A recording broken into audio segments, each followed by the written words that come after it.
Um, let's see. We should be just about live right about now. Thank you for joining us today.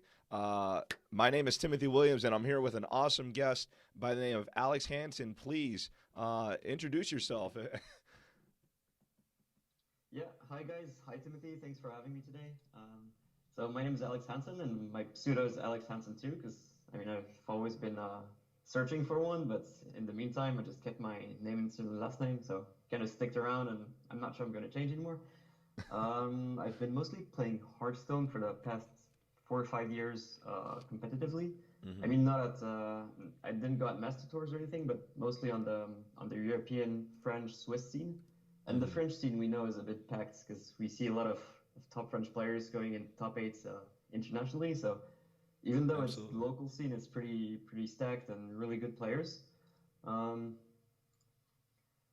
what else? I've played almost most TCGs, starting with Yu-Gi-Oh as a casual player, Pokemon as well, collecting and kind of battling my friends, but no real big strategies. Hmm. I think it wasn't that developed at the time it came out, so mostly collecting cards. Yeah. And then followed up by Magic the Gathering, and it was a funny period because we didn't have much meta reports, huge internet websites like we would have today. So it was kind of Hmm. reading blogs about tournament reports by Yeah. guys in the US, whereas the European meta is so different. Yeah. And yeah, so the meta shifts between like it's like word of mouth at one point, but it's also what every region prefers. Hmm. And so it was really hard to catch up, and especially in some new formats like no, actually no, standard was pretty decent, but when modern came out, I think the possibilities were so broad. And actually, I was playing when modern just came out. I don't remember which years that was, but the meta just changed so quickly, and you'd have to really look at each tiny piece of information on the web just to see which decks would be strong, which Hmm. new builds were played over there to see if it adapts to your local meta. And yeah, that was really fun, but then it's super costly, and I mean, early stages in your life, you kind of can't spend too much money competing in some games where the local scene was also getting smaller and smaller. So that's Huh. when Hearthstone came out, and Wow. eventually it's just the good mix between everything, and you can play from home. You can also like LANs are pretty popular now in Switzerland. It's one of the most popular games actually, Hmm. popular esport games. So we were pretty lucky that the Swiss esports scene in Hearthstone was pretty big, and also I think there's a huge impact with the French Hearthstone scene, which is really huge, Hmm. and the fact that tournaments are less than like 5 or 6 hour drives away makes it really interesting for us Swiss people to compete in. Wow. So That's it. that I love how much information you brought to that. That's such an incredible introduction. And for those of my audience that may not know, what's unique about Alex is he does kind of bring that European perspective because I'll be real honest, most of the friends that I've had in the trading card world have always been in at least North America. Whether it's been Mexico, but it's to have this kind of connection a little bit later in my trading card game career is so unique. I really wish that I would have been able to pick your brain during the Yu-Gi-Oh and Magic the Gathering days way back then. But Well, I mean, I think communities had a lot more, were very local and existed on forums, but we didn't reach out to each other like we do on Twitter today. So I hmm. think it would have been way more complicated at the time. And it was also a factor that I think like the web wasn't, social media wasn't developed, and or it was just at the beginnings, and we didn't have Hmm. those usages we do have today, like sharing meta reports on the large scales, having so much like online play data and stuff like that. So I think Yeah, everything combines now. It's the sweet spot for every TCG player to have all the data available, yeah. to have access to everybody, just tweeting to them, hey, what do you think about this deck, this matchup, and just getting instant answers. So Oh I think yeah. this is the best time. Absolutely. I mean, this is the golden era of data and players actually being open for the most part in a lot of games. Oops, To very sorry. oh, Looking for perfectly puppy. fine, perfectly fine. We love the puppers over here. Yeah, um, he's a bit noisy, and my window is directly open to the street, so whenever a dog comes by and barks outside, he's kind of Oh, wants to say hi too. So well, what's interesting is I'll give you a little bit of a response to like the internet thing. You know, what's unique about my perspective, and one of the reasons why I would say I was somewhat able to be competitive when I was younger, is I'd been playing trading card games since about 2003, 2004, and whoa, so I was like a 13 or 14-year old, right? And I got to the reason why I got into it and I started really like trying to get better is I started reading on Pojo.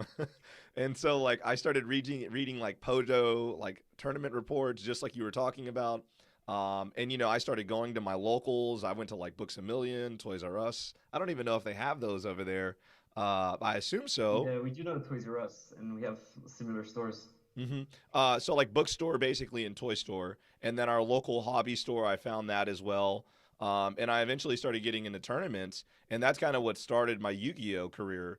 But I the way that I used the internet was always tournament reports, and to be real honest, this is one of the weirdest things that I've actually ever told anybody.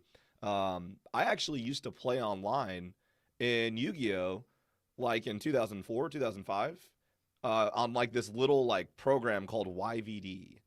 I mean, we're talking like, Yes, I've played it too, actually. I've played yeah, it too. yeah. So like, I It's mean, like Yu-Gi-Oh! Virtual Duelist or something. yeah, The Flash desktop. game. Yeah, I want to say I said, Yeah, and so like it was really really old school, and to put it in a little bit more of a time capsule, a lot of Yu-Gi-Oh players know the GOAT format era. I actually was that was my first nationals. I was like a 13, 14-year old kid, whatever, and I was able to get to nationals.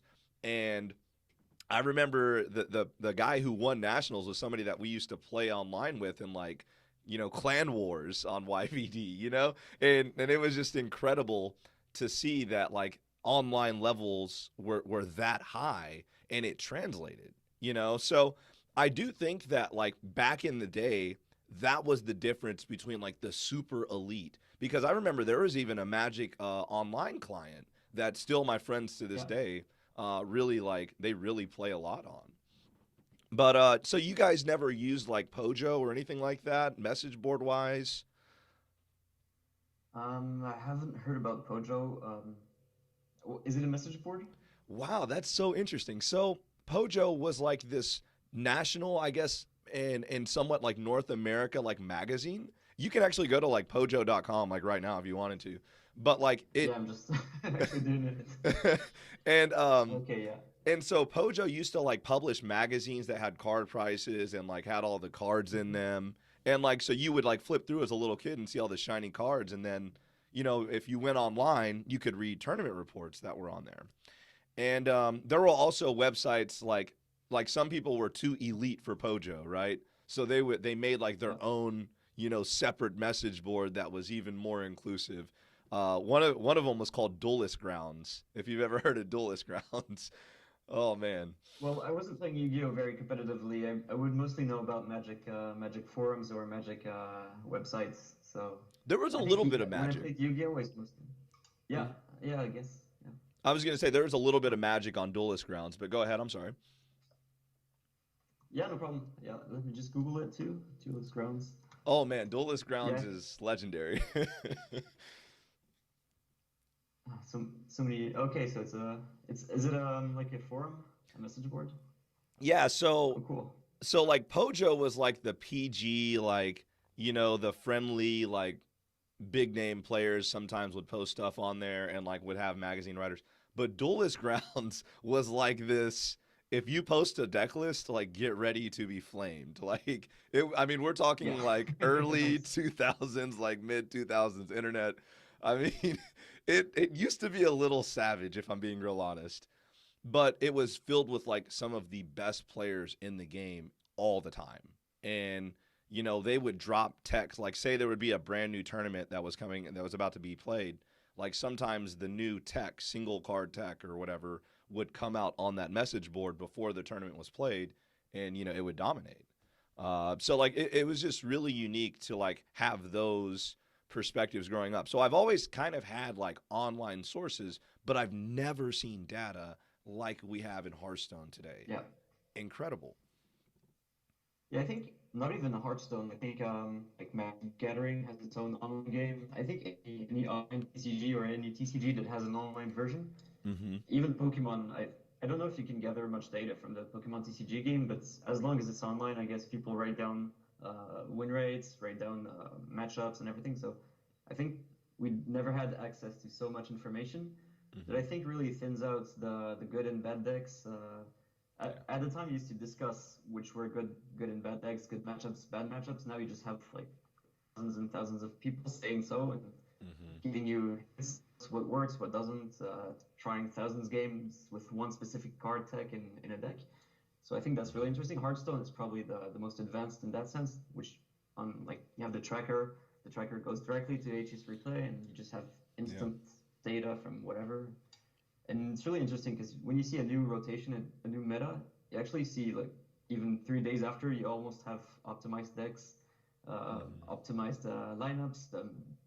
The ladder always like the meta is fixed after 3 days almost. So it's that's really insane, and it's sometimes a bit I think a bit sad as well because it kind of closes up the meta. And when you look at the Masters tours today, there are Mm-hmm. five different decks almost, and it's not as different as would be a Magic the Gathering tournament where you have probably like you would have those dominant decks in the meta, but you'd probably have a lot more variety, interesting decks. Well, you Mm-hmm. have a lot more cards as well. That's I think Yeah. it's also a downside that your decks are so well optimized that you kind of end up with those 4 or 5 decks that are top meta, and everything else is kind of B or C tier that you Mm-hmm. can't really play against those top meta tiers, and kind of limits the meta to 4 or 5 decks maximum. And it really feels like this today. And you can actually see a lot of pros talking about this on Twitter. That Mm-hmm. the meta is very oriented towards like 2 decks dominating Warrior and Demon Hunter, and everything Mm-hmm. else is kind of there to be not too bad against those decks or kind of be decent against them. But we've even seen people try to counter Warrior but didn't work. So it's Mm-hmm. kind of in that like either you ban it and kind of bring okay decks, but you can still you have to bring it yourself because it's a good deck and Mm-hmm. kind of fixes everything, limits everything. Yeah, when I was watching earlier, I think it said 90. I think the Warrior and Demon Hunter decks were in the 95 plus percentiles of who was bringing them. So literally, Yeah, I think everybody's Warrior bringing them. was 99. Yeah, I mean, it's just one of those things where you're just like, wow. But one of what was also interesting though, and I will point this out, is they also put up a graphic of the win rates, and the win rates were Yeah, all really balanced. I mean, it was all between 52% to 48%.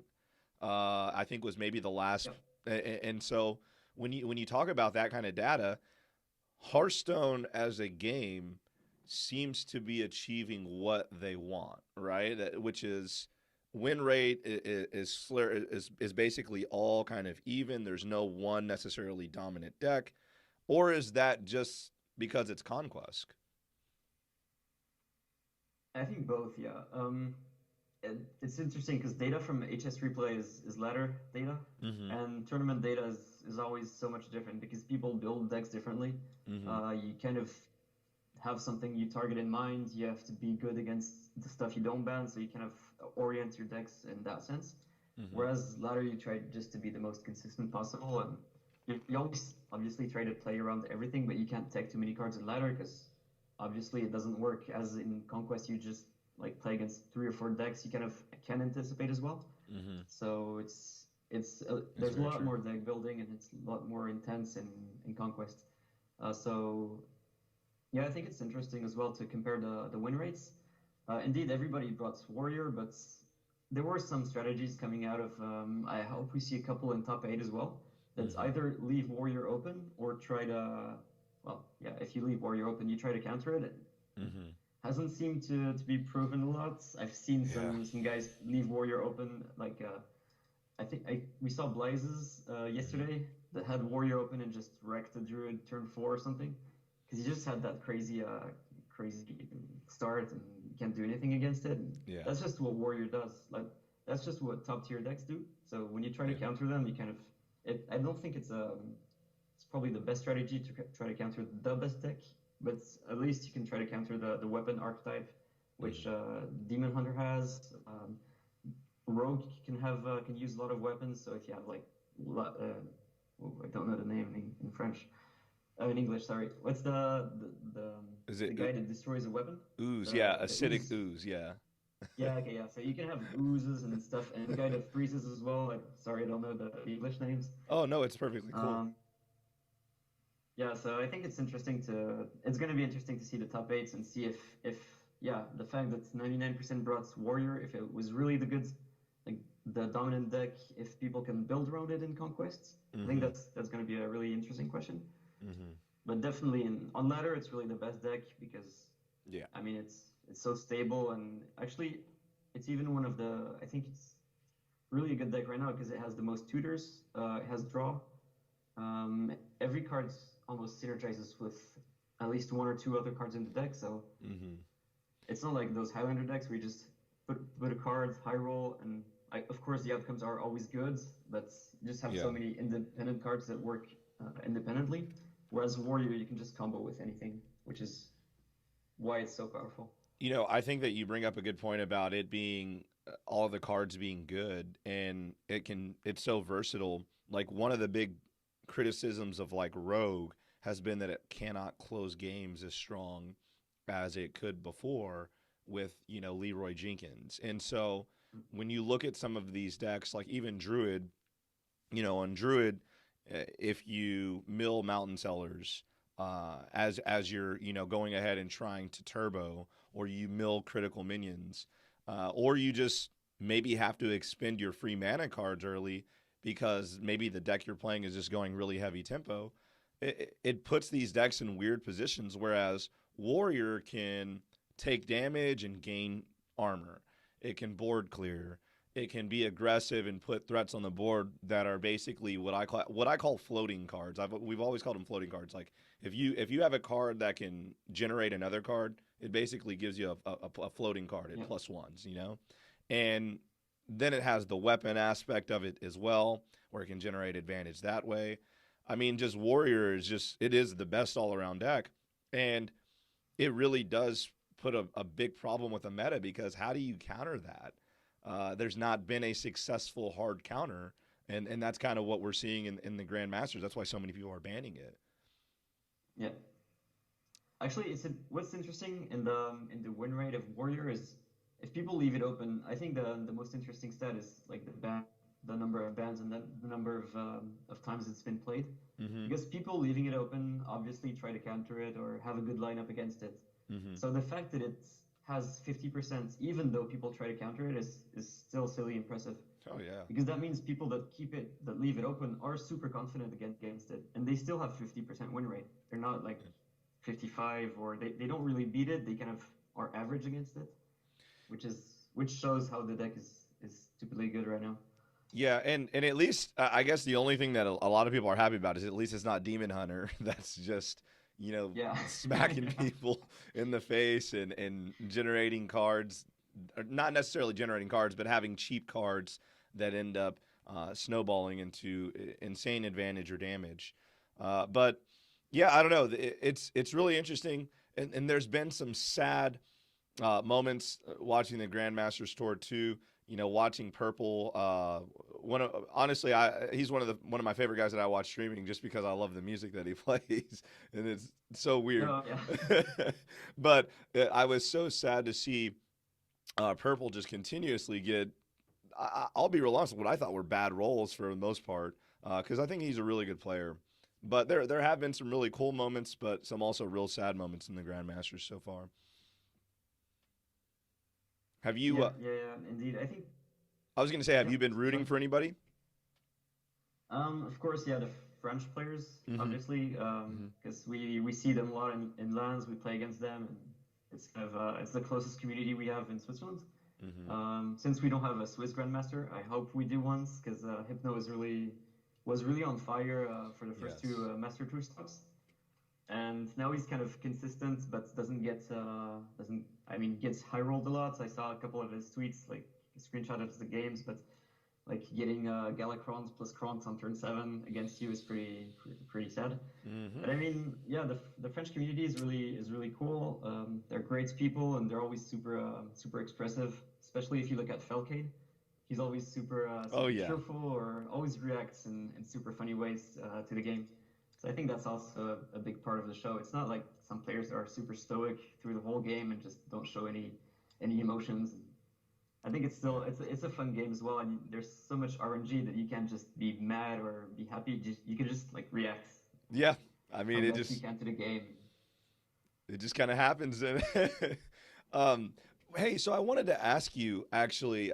This is something that we haven't talked about, but I wanted to ask you what it's like traveling in events in Europe because I'll tell you what it's like from our perspective as a local in the United States. But I'm curious what it's like traveling around to events in Europe. And I'm not sure. Maybe you could tell me about some of the biggest events that you've been to or maybe traveled to. But kind of talk to me about that a little bit. I'm kind of curious. Yeah, so it's actually pretty simple because I haven't been to I didn't even go to the HTC stops, HCT stops at the time. Mm-hmm. Even though they were not too far away, there were some in Spain, in Sweden, but most of the big tournaments we did with my team because we always tried to move as a group, so like at Mm-hmm. least 3 or 4 people at a time. So Mm-hmm. we always went to France, and Okay. as I mean, obviously France is the, the good thing with France is you don't need to go too far, and the scene is incredibly strong. So it wouldn't be like going to any other country, and we don't know the locals maybe in other countries. Whereas the French community is super really tight knit. Mm-hmm. We talk to each other on Twitter, on streams, and everything, and everybody ends up knowing each other really quickly. Hmm. Um, Is there a so and language barrier with any of the other countries? I just had to interject real quick. I'm sorry. Yeah, no problem. Yeah, actually, in Switzerland, we do speak French. Mm-hmm. It's 30% of the country that speaks French. It's one of our 4 official languages. Mm-hmm. So obviously, we don't have the language barrier because we can just speak French with the speaking. Mm-hmm. But it's also a reason why we don't go to Germany, for example, for the French part speaking of Switzerland, because we don't speak German very well. Mm-hmm. Even though we learn it in school, it's always that second language you end up learning in school, but never speaking well. So we Okay. don't go to Germany much. Whereas Huh. Swiss Germans, they go to Germany, and they're really close to that community as well. So Huh. Swiss is divided between French and German, so everybody goes to their closest big community. Wow. Whereas for Swiss Germans, it would be Germany, and we go to France. So it's really funny how we both travel differently. Wow. See, like that is the kind of input that I was talking about traveling, because I would have never even guessed anything like that. That is so cool. So you guys can have two metas basically that clash within, just one part. And we're talking about like international influence, not, local, it's like for us it's a lot of states. We have like I live in Tennessee, Yeah, and so right above us is Kentucky. And maybe Tennessee and Kentucky will have different meta games, but it's not like the skill level is ever going to be like wide, or really that high. But I imagine that having two different countries that contribute to your metagame as well, that makes your gameplay like really high. So it makes sense why the French metagame and why the Swiss metagame that is influenced by so many different countries. It makes sense why you guys are pretty good over there too. I mean also geographically we're so much closer to each other. So I guess Mm-hmm. every time there's a major tournament, it's easier for the big players to come to one centralized place.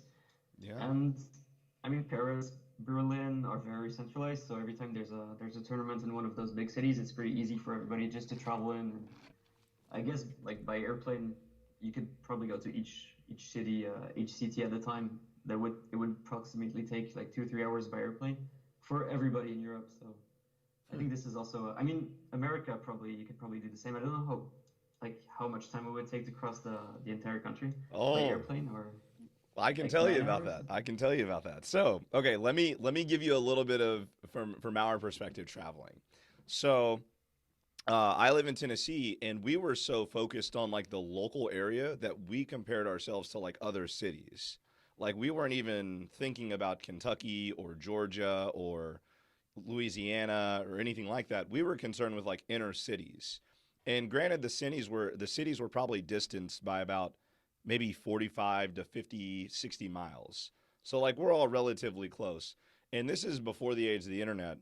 But like as time went on, we started traveling more and more, and we would just get in a car and literally drive, 3 hours, 4 hours at 3 or 4 in the morning, get to the tournament, and we would play, and then we would drive home after the event. And so if we wanted to go somewhere across the country, getting from like Tennessee to California, I actually got to go to one of the biggest events that's ever happened in a trading card game in Long Beach. It was called YCS Long Beach. It was a Yu-Gi-Oh event, and me and a lot of my friends, we flew across the country. The flight was incredible. We went to LAX and stuff. I mean, it was like this whole thing for a trading card game, and the cool thing about that is I Sounds actually like a movie. yeah, it really does. And the other cool part about it was I got to go see Kobe Bryant play in person. So like I mean it was like this whole thing. I mean it really was like a magical event. And we I did that a couple times, like traveling for tournaments. I went to places like Chicago, St. Louis, Seattle. So we're talking like, from Tennessee, we're talking probably 6 hours driving and then flying to get to Washington. I think it was like a 5 hour flight just directly to Washington, 6 hour flight, flying across the middle of the United States, But it's so cool getting to do that. And one thing that you brought up was that when there's like a centralized event like in Paris or say you said like something like Berlin, that a lot of the big name players can kind of go there. That's not necessarily the case in the United States because it's so spread out. Like an event, Yep. being in New York, that's so hard for people from California unless you're like a really well known player or you have a high bankroll. So I don't know. That's kind of the perspective from from my experience playing trading card games. But I would say that I'm very similar to a lot of other people. Yeah, man. Yeah, it's actually super interesting. I think, yeah, the size of the countries and the fact that it's so easy in Europe to fly from one country to another, Hmm. that really makes it. Also in France, I mean, France, Switzerland, we have super really good train systems and motorways, so it's really easy and convenient to go from one place to another. Hmm. And I think, yeah, well, the countries are so small that compared to the US, that's, I guess it's super easy for even the French community. It's like Paris is super centralized. France Hmm. has been made that way that all the trains kind of uh, France is a star and Paris is kind of in the middle, so they all Hmm. kind of go back to the Huh. center, and it's Huh. super easy to just change trains and go wherever. And each city, they always try to, of course, organize the lands in big cities that are really well centralized. And Hmm. that's really a strength, I think, in Europe, that everything's super well connected and Yeah. especially not too far away. Yeah, I think that that's super cool. The public transportation part, and how you guys go ahead and have so many trains. Like I didn't see trains until I went, and it was like when I flew to Long Beach, and I got to ride public trolleys and stuff like that. But here in my part of Tennessee, and I live in Nashville, and it's not like Nashville's like some under the radar city. Like Nashville's one of the hottest cities in America right now, and we don't have that many public buses. Like we have some, but we don't have like trolleys and trains and stuff. It's actually a really big argument, but Yeah, because it's it, huge. it costs a lot of money, and so a lot of people around this area are very conservative about taxes. So they're like, oh no, no, no, no, we don't want to pay for that. So it's a big deal around here. But when I fly to other parts of the country, I get to experience, the public transportation, and it's so awesome because you get to ride place, from your hotel to the convention center, different things like that. But so have you gotten a chance to, I guess, looking at the differences in travel? W- are you looking forward to any premier events in the next maybe few months, maybe in the near future, or are you just still kind of sticking to mostly, playing with the team and online? We have a lot of online. The team I'm in, they also organize tournaments, which is really cool Mm-hmm. because we kind of need those structures that organize events and make the scene still active, so players don't drop out, so there's still interest in the local scene. Mm-hmm. So we have a team tournament coming up, I think starting next weekend. That's gonna last for I think for a month and a half, and then offline finals. And which is great because we had French players and French teams also joining in. Mm-hmm. So I don't know if you do you know Totosh from the French team? Not off the He's top of my head. Not off the top of my head. okay, yeah. So basically, he did the quarterfinals in one of the previous Master Tours, and his Okay. team is participating in the online tournament, and they might.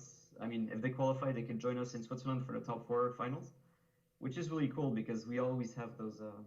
So which is cool now is um, let's say Switzerland's cash prices are a bit higher because we have sponsors that are ready, I guess, to kind of give a bit more money Mm-hmm. to esports tournaments. So we start having more and more French players as well that are interested in the cash prices and that are also interested in traveling to Switzerland for the events.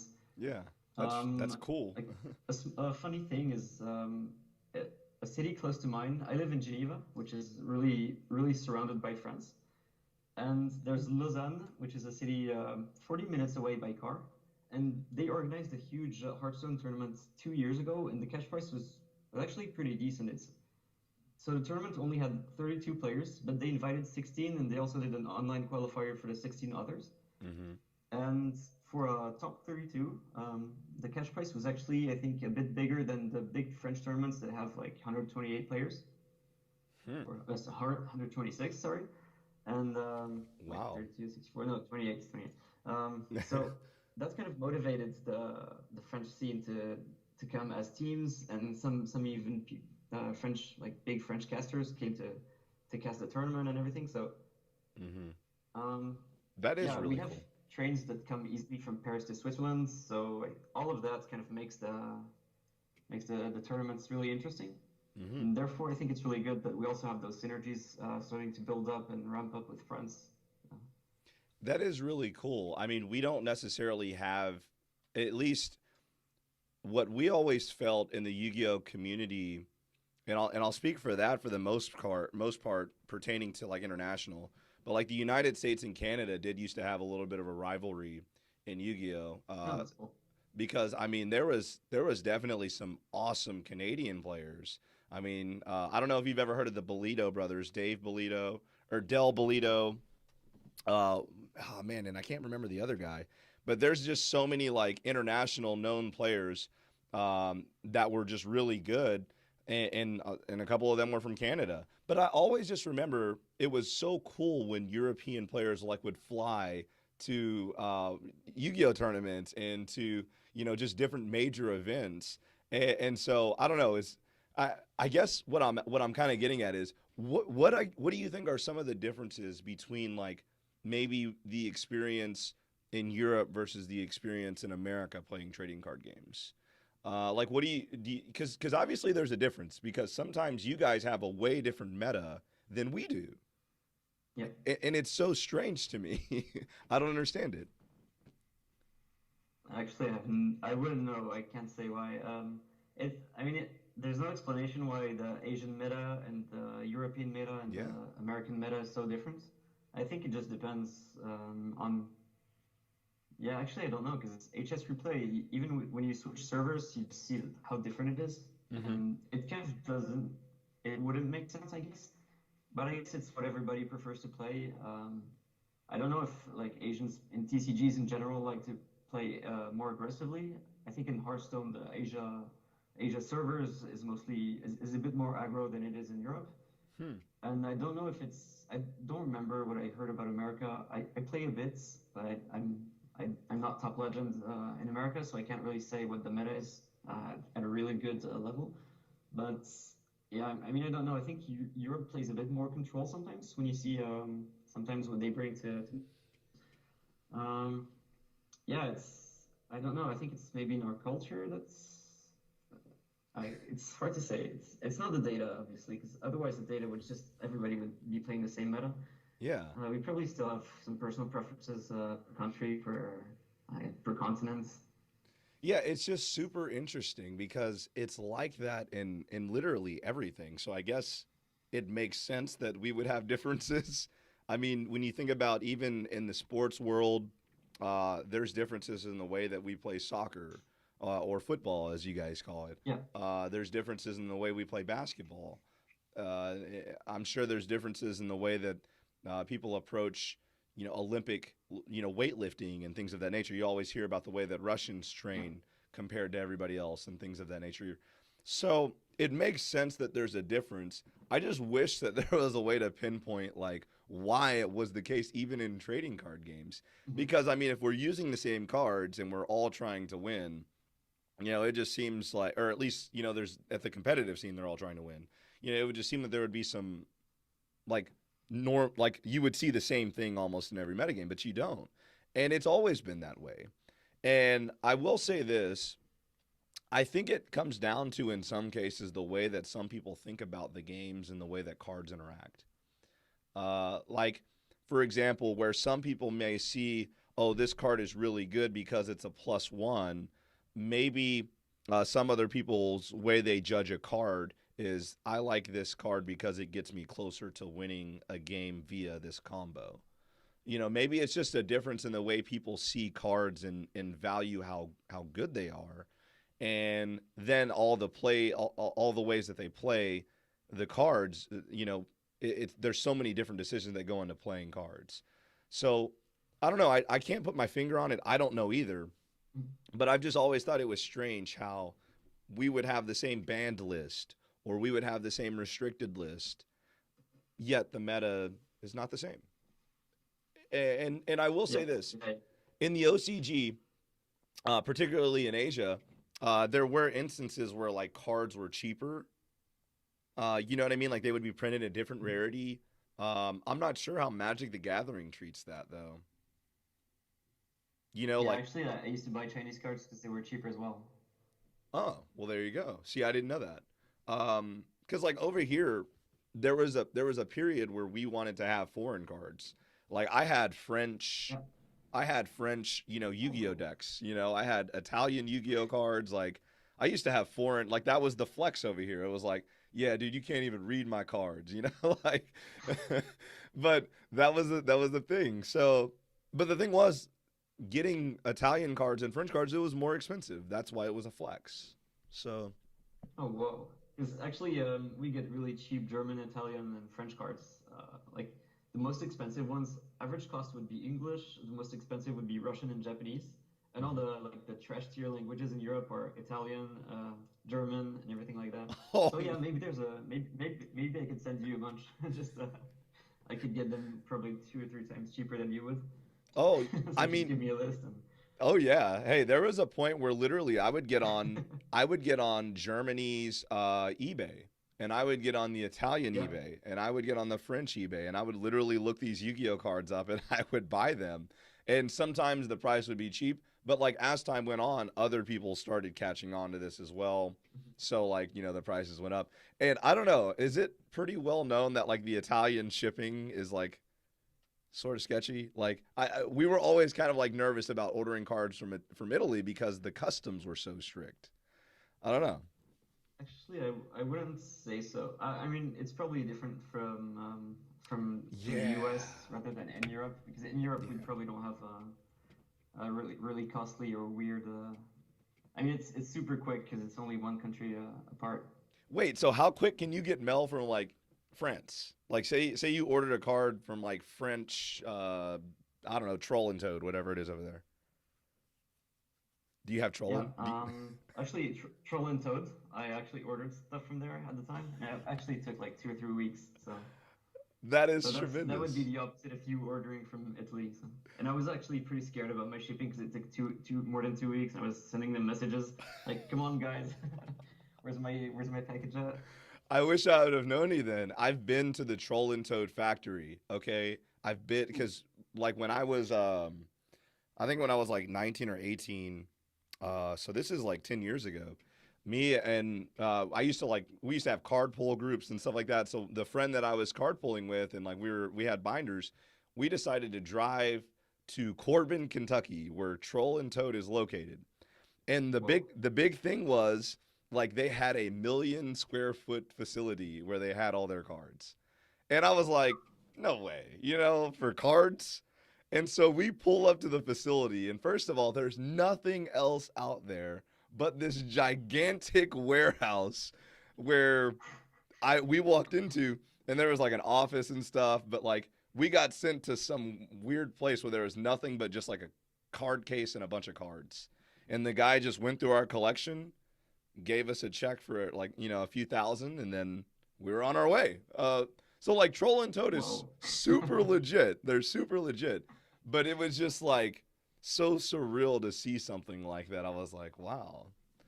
But yeah, Hey, man. quick question. How is the security over there? Because obviously they have so many like super rare cards. Yeah. So from what I remember, when we went into the office, there was definitely somebody there. But that's what was so kind of sketch about when we went into.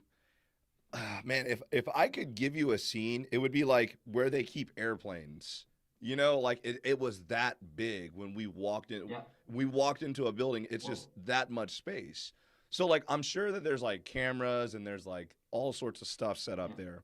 But yeah, it was really wild.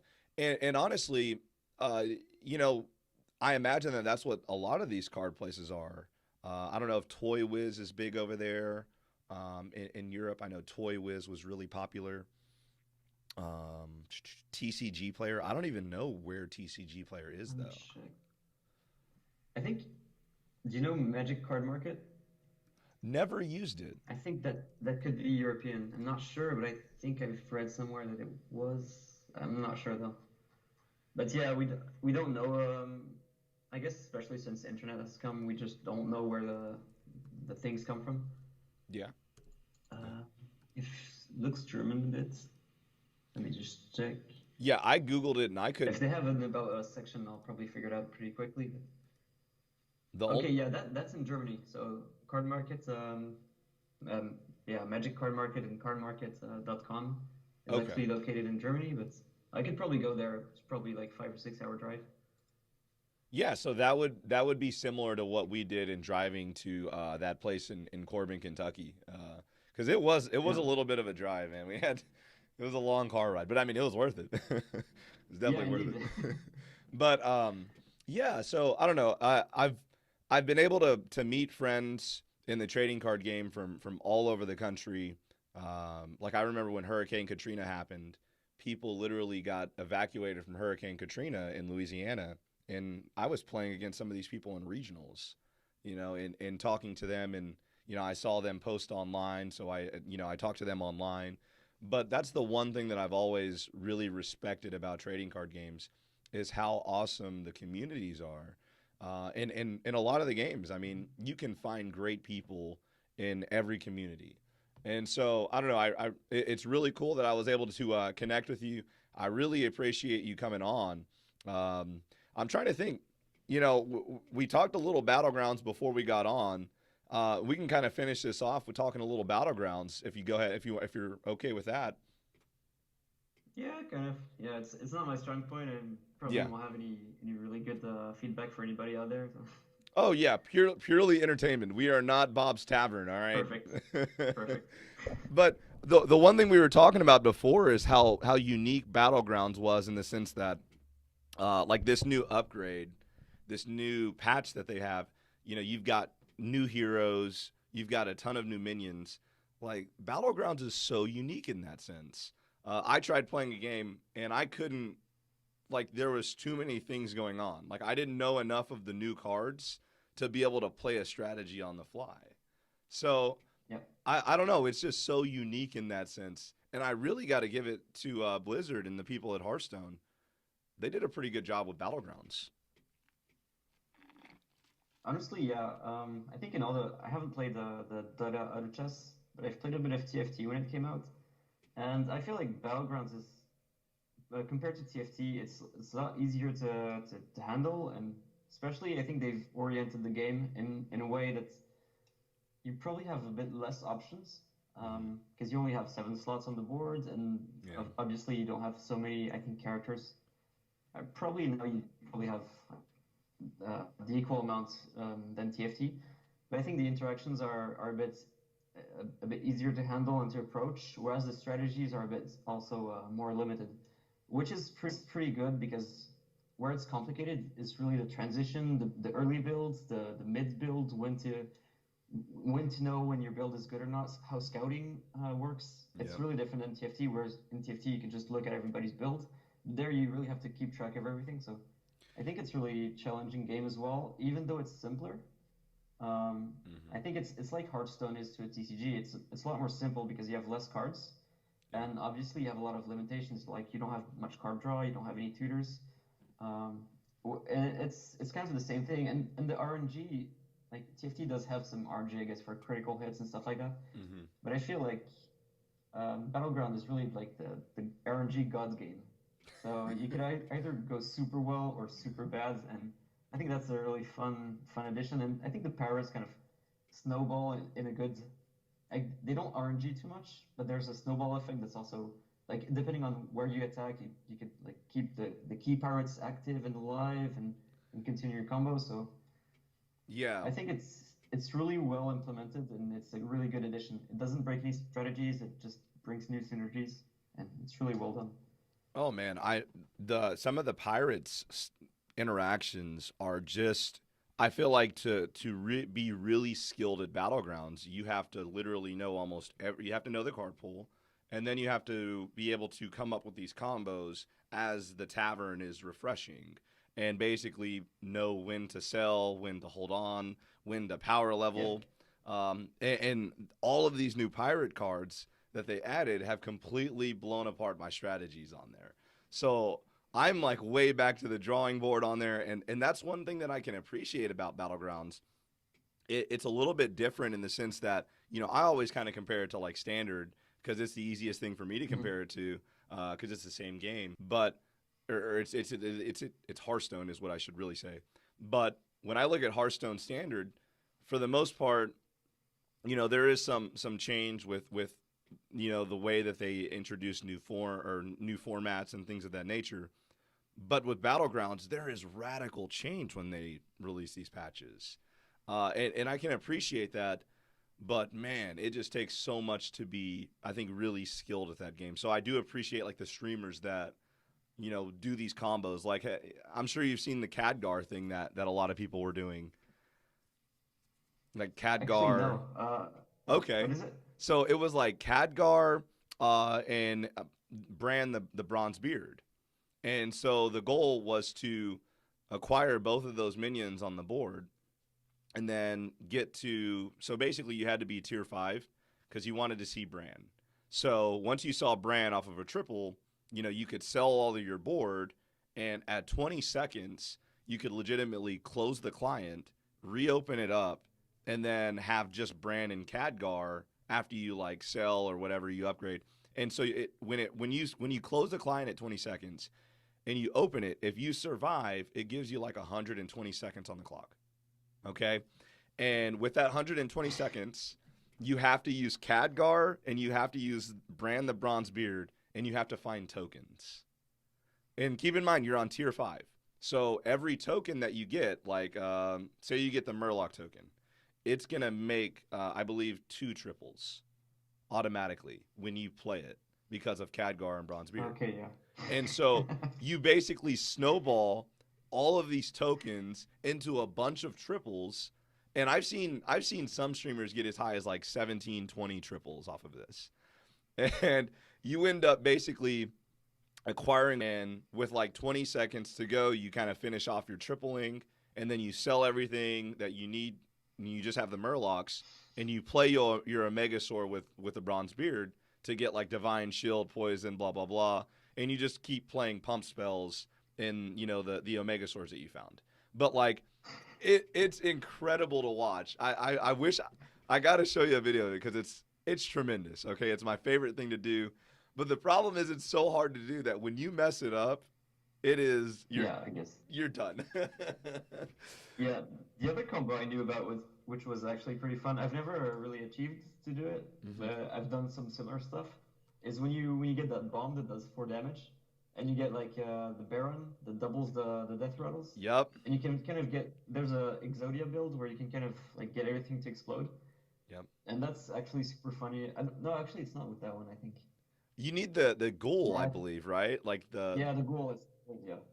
but the goal I think yeah, and it's a golden ghoul, and it kind of explodes a couple times.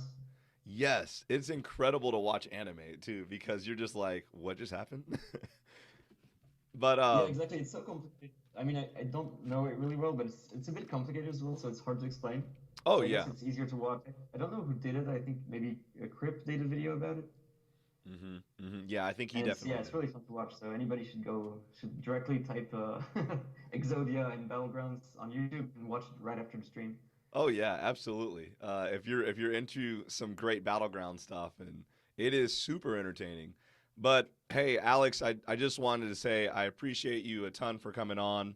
I know that we had been in talks for this for a few weeks, and honestly, with everything going on in the current culture and the current climate, it's just good to have a conversation about some trading card games and to be able to Yeah. enjoy it. So once again, big thank you for coming on. Um, I hope that our international viewers get a chance to check it out, and I hope that my friends that I grew up playing cards with that listen to this podcast and things of that nature, I hope they get a chance to see a perspective of somebody that we never got a chance to really interact with when we were growing up. So I appreciate you giving us this cool, fresh perspective. Yeah, it's also a pleasure because I didn't know I haven't heard anything about the US scene. Some of my cousins play like Pokemon TCG and Pokemon, but the Pokemon game, so they go to regionals and everything. So I kind of heard about how that's organized. Mm-hmm. But yeah, the the TCG scene in America sounds super intense as well because each state could have a different meta, and actually it's probably like when we talk about continents on Hearthstone or in any other TCG, how the metas are different. Yeah. We also have different metas in countries, but you all also speak the same languages, so it's a bit more easy, I think, to kind of regroup the metas, or it's actually you can discuss it because we have hard time sometimes discussing the meta with Italians because we don't speak the same language, like Eastern Europeans and everything. So I think the communication could be smoother in America, but I mean, yeah, it's two different. It's really different methods, I think, of approaching TCGs, and due to geographical reasons, barriers, maybe, and I think that's what makes TCGs great because you meet so many people and you kind of always end up talking about stuff you love and kind of regroups people and around a common interest, and which has proven today on this live. Oh yeah. I just want to say this. I always will think that you know, there was a lot of times in the trading card world where I thought that the European meta was ahead of us. I thought that there were a lot of really good players coming from Europe that were a lot better than some of our players. And the thing that sticks out about what you just said is we all in America speak the same language. And so I just kind of want to wrap things up on the podcast, and we'll finish things, Alex, after the podcast. But I just want to wrap the podcast up by saying thank you for listening wherever you are. But I think that message is that one of the big advantages America has is we all speak the same language. So if we can all get on the same team, imagine what we could accomplish. Maybe we would be better at trading card games. Anyways, thank you all for listening. We appreciate it. You can find us anywhere where you find your podcast: Spotify, Apple, Google Play, Stitcher, iHeartRadio. Okay, we appreciate you listening. But thank you guys so much. And tune in next week for another episode of Total Media Live.